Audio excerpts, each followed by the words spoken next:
عبدالوہاب صاحب، اللہ تعالیٰ نے ان کو ایسا ایمان دیا تھا کہ ہم نے ایسا ایمان نہیں دیکھا۔ اللہ تعالیٰ نے ان کو ایسا ایمان دیا تھا، ایسا توکل دیا تھا، ایسا یقین دیا تھا کہ بادشاہوں کو وہ مچھروں کی بھی حیثیت نہیں دیتے تھے، بادشاہوں سے بھی نہیں ڈرتے تھے، فوجوں سے نہیں ڈرتے تھے، حکومتوں سے نہیں ڈرتے تھے، وہ سب کو سیدھی سیدھی اور کھری کھری سناتے تھے، اور وہ سامنے آتے تو ان کو زور سے لگا بھی دیتے تھے۔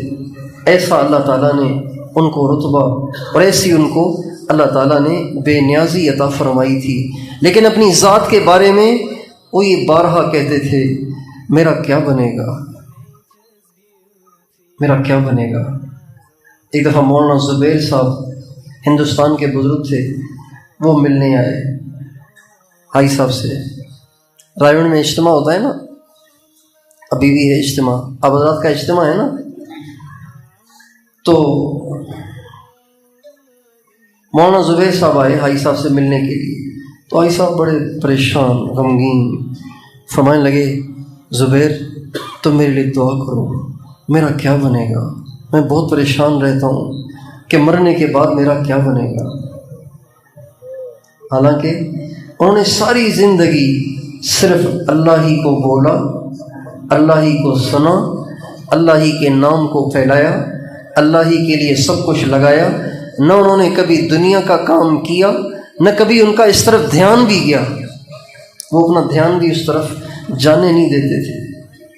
اتنے وہ دنیا سے بے نیاز تھے، اتنا ان کا دل اللہ کے غیر سے پاک اور صاف تھا، اتنا پاک اور صاف تھا کچھ نہ پوچھو۔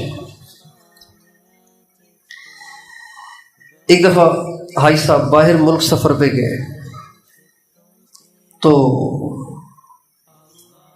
جب وہ سفر پہ جاتے تھے تو ان کے جو خادم ہوتے تھے وہ ان کے کمرے میں پیچھے ان کے فون سنتے تھے۔ پہلے پورے رائون میں ایک ہی ٹیلی فون تھا، اور وہ حاجی صاحب کے پاس تھا، اور کہیں ٹیلی فون نہیں تھا۔ سارے پیغام اسی پہ آتے تھے، سارے مشورے اسی پہ ہوتے تھے۔ تو حاجی صاحب باہر تشریف لے گئے تھے، باہر ملک گئے تھے، تو مجھے اللہ نے سعادت بخشی ان کے پیچھے کمرے کو سنبھالنے کی۔ تو دبئی سے فون آیا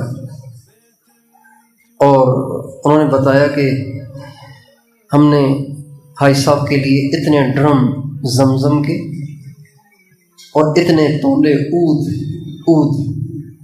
بہت مہنگی خوشبو ہوتی ہے، اتنے تولے عود، اتنے ڈرم زمزم کے، اور پتہ نہیں کیا، بہت عرصے کی بات ہے، تقریباً 20 سال پہلے کی بات ہے۔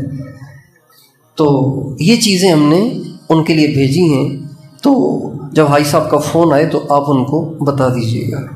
میں نے کہا بہت اچھا۔